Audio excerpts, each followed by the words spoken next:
Dostlar 3. seriyani kalasыңар. Анда подписаться басып, эгер лайк 1000ге чейин жетсе, анда 3. серияны чыгарам.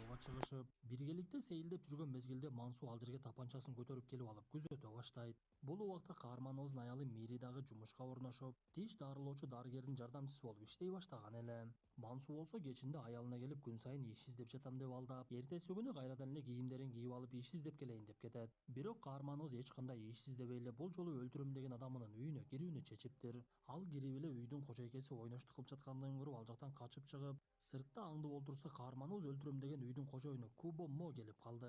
Ал үйүнө кирип эле бир заматтан кийин чыгып ызы чууга түшө баштайт. Сыягы аялы кылып жаткан ишти өз көзү менен күйөөсү дагы көрүп калды окшойт. Мындай сүрөткө күбө болгон Мансу кызыктай абалда үйүнө кайтып, аялын жумуштан ала кетейин деп барса, ал кызы менен жана жетекчиси менен туруптур. Каарманыбыз буга чейин ойноштукту көргөндүктөн аялынан дагы күмөн санай баштап, анын жетекчиси тиш дарыгер О Чын Хо менен учурашкысы дагы келген жок.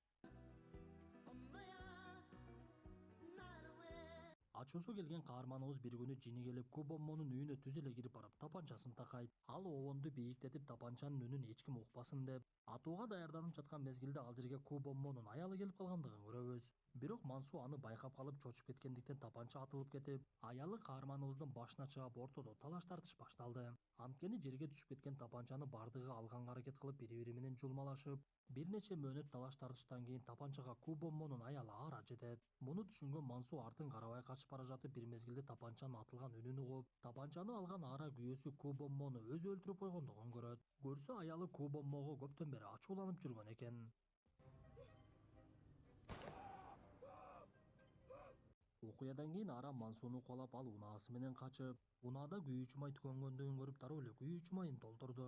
Мындан соң каарманыбыз түн окумда кайрадан окуя болгон жерге кайтып келип, Ара ойношун чакырып, күйөөсүн жана тапанчаны көмдүрүп жаткандыгын көрөт. Көмгөндөн кийин алар үйгө кирип кетсе, каарманыбыз көмүлгөн жерди казып, тапанчасын алып алып эми гана үйүнө кетти. Мансуу мындан соң максатын улантып экинчи адамды жок кылуунун аракетин көрүп, аны таап бут кийим саткан дүкөндөрдүн биринде сатуучу болуп иштегендигин көрөт. Анан дагы ал адамдын кызы бар экендигин көрүп, өзүнө өзү суроо салып, деги мен туура эле иш кылып жатамбы, бирок бир жагынан башка аргам дагы жок да. Мен деле кызымды багышым керек да деп жанагы адам унаасы менен кеткен жолго атайын токтоп, унаасын бузулду кылып жолдун четине түн окумда токтотуп коет. Мансуу максат кылгандай так эле ошол адам токтоп каарманыбызга жардам берүүгө аракет кылып, унааңыздын бузулган жерин мен карап берейин деп жаткан мезгилде каарманыбыз ага тапанчасын такай баштады. Бирок ал адам качууга аракет кылып, Мансуу аны дароо атып салып, унаасына жүктөп, кандын бир бөлүгү көрүнүп калгандыгына карабай, унаасын үйүнө айдап кетет. Көрсө каарманыбыз үйүнүн эле короосунун бир жерине